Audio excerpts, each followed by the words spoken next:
কোনাবাড়ি কাশিমপুর নদীর পার শুক্রবার আসলে এখানে জমে ওঠে মেলা। ঘুরতে আসে অনেক মানুষ, জমজমাট হয়ে ওঠে এই জায়গার পরিবেশ। কিভাবে আসবেন, কবে আসবেন, বিস্তারিত থাকছে ভিডিওর শেষের দিকে। তো বিস্তারিত জানতে ভিডিওটি সম্পূর্ণ দেখুন, এবং আপনি ভিডিওটি সম্পূর্ণ দেখলে বুঝতে পারবেন যে এই জায়গাটা কত সুন্দর এবং কিভাবে আসবেন, কবে আসবেন, সব কিছু ভিডিওর শেষে বলা হবে। তো ভিডিওটা এখন দেখতে থাকুন।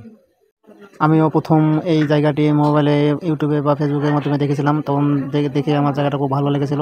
তাই আমি, আমার যেহেতু একটা গাড়ি আছে, সেই গাড়ি নিয়ে আমি গুগলের মাধ্যমে সার্চ দিয়ে এই জায়গায় আজকে ঘুরতে গেছিলাম, এবং দেখলাম যে আমি ঠিক ভিডিওতে যেরকম দেখেছিলাম, যত সুন্দর দেখেছিলাম, এখানে গিয়ে ঠিক সেরকমটাই দেখলাম। আসলে দেখে জায়গাটা খুব সুন্দর, খুব ভালো লাগলো। অনেক ব্লগার আছে এখানে এসে ব্লগ ভিডিও করে, অনেক ধরনের ভিডিও করে, এবং তারা সোশ্যাল মিডিয়াতে সেটা ছেড়ে দেয়। আপনারা যদি এই জায়গায় যেতে চান, তাহলে এই ইউটিউবে সার্চ দিলে এই জায়গার বিস্তারিত জানতে পারবেন এবং কীভাবে যাবেন। যদি যেতে চান তাহলে এই গুগল ম্যাপের মধ্যে এই জায়গাটার নাম লিখে সার্চ দিলেই আপনারা এই জায়গায় যেতে পারবেন। আমি প্রথমে জায়গা লিখেছিলাম কোনাবাড়ি কাশিমপুর নদীর পার। এইভাবে লেখার পর আমার ঠিক লোকেশন দেখাতো না, বা মানে জায়গাটা গুগল ম্যাপে সুন্দরভাবে জায়গাটার লোকেশন দেখাতো না।